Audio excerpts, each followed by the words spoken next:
1,000 persons rioted in the Watts district last night.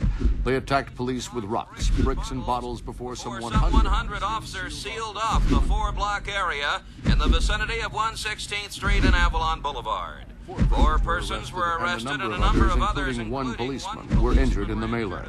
The riot was touched off when 3 drunk drivers...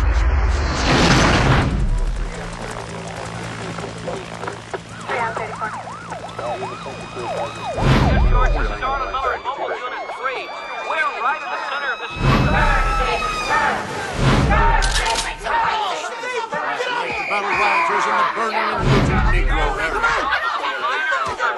The commander of the California National Guard said his troops sent into the riot area would use whatever force was necessary to do the job. The president of this primarily colored area has justified the order of gunfire was heard increasingly in the Negro section during the hot, smoggy evening as the police confronted loaded bands of rampaging Negroes. Who then fled down the street. Police chief angrily blamed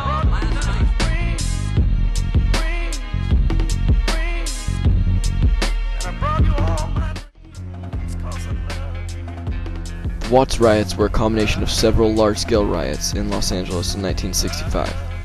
The riots lasted 6 days, and in the end, 34 people were dead, 1,000 were injured, and an estimated $200 million in damage was done. The Watts riots devastated a community and frightened the nation. And even though they happened 40 years ago, to this day the effects still plague racial relations. In the vicinity, man assaulting a woman, 1843 and 1/2 West 7/8 Street. It all started on August 11th when an officer pulled over Marquette Fry on suspicion of intoxicated driving. A group of onlookers were angry at the officers for detaining him and started throwing rocks at them. As the crowd grew, it soon escalated into full-fledged rioting, which spread like wildfire through the area.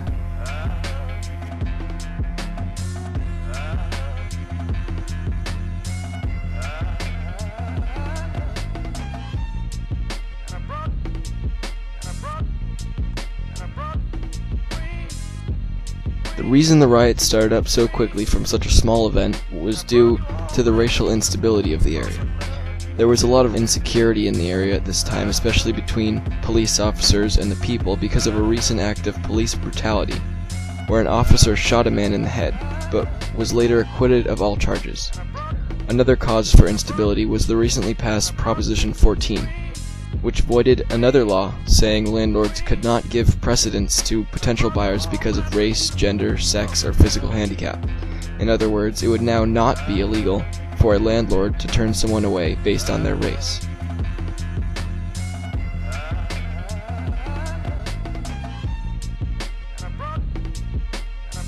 The conditions that started the riots worsened and caused smaller riots across the country.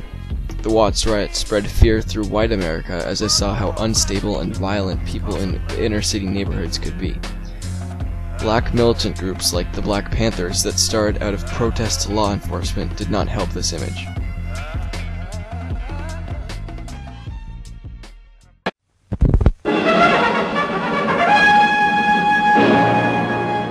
Six days of rioting in a Negro section of Los Angeles left behind scenes reminiscent of war-torn cities. More than 100 square blocks were decimated by fire and looters, and few buildings were left intact. Firemen were harassed by snipers and brick-throwing hoodlums as they attempted to control the fires, many of which were left to burn themselves out. As the National Guard moved in to restore comparative calm, the losses by fire alone were put at $200 million.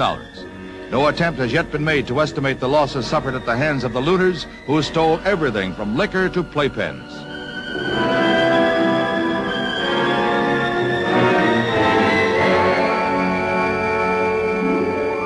Firemen were later issued flak suits of bulletproof mesh to protect them from snipers who continued to shoot from rooftops.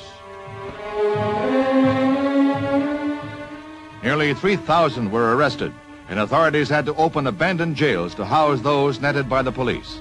It took the appearance of 14,000 troops to bring an end to what both Negro and white leaders called insurrection by hoodlums. Civil rights leaders were quick to deplore the unbridled lawlessness and Martin Luther King vowed to do all in his power to prevent a recurrence in Los Angeles or anywhere.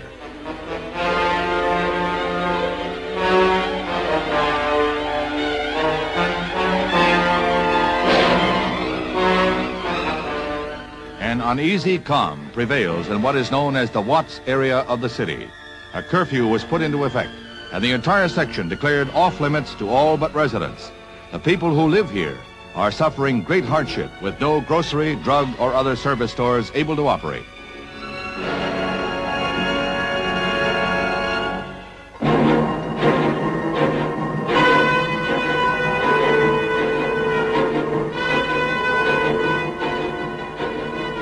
A special task force of 1,000 policemen stays on the alert as the thousands of guardsmen patrol an area of 35 square miles.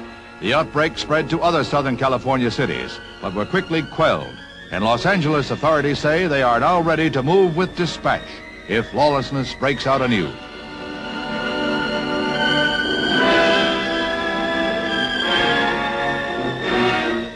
The riots in Los Angeles have written a sorrowful page in American history.